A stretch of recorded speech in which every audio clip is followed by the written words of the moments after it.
he found out that his family was talking bad about him in the group chat, he exposed everybody. And this time you chose to say, I bet his mom would be so proud, with a laughing emoji.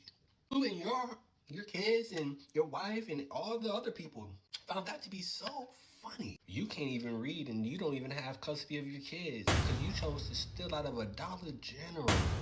And you don't think nobody knows about that. What you were telling your wife you were doing while you were coming down to Florida, talking about you were on a business trip, but really, you were hooking up. And one of the people that you were hooking up with was an exotic dancer that just so happened to be my friend.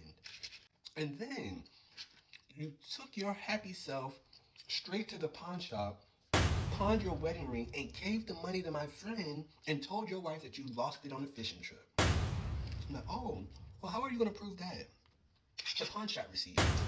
That you just were so slow that you gave it to my friend. And and you may wonder, like, oh, he can't have any evidence or screenshots or anything like that from almost over 10 years ago. Let me remind you about something called iCloud. It just stays there forever. Isn't that just a magical thing?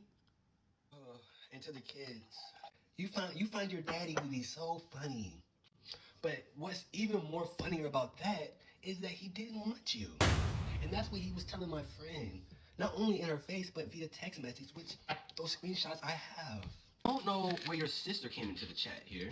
And I was shocked to see that she even said anything, being that people are still hunting her down for their refund for that so-called hair class that she was teaching without a license. All I want you to do is tell her I only have two things for her: IRS fraud and business fraud. See that she's starting a new natural body page on Instagram, but we all know that she's on her third round of BBL. So how is she promoting a natural body maintenance page? Back to you. I seen your DM that you were pretty much saying that you're standing on business about what you said. But is it the same business that you stood on when you gave my friend chlamydia that time? And that's why she actually stopped talking to you and you had to spend $375.26 at the care spot?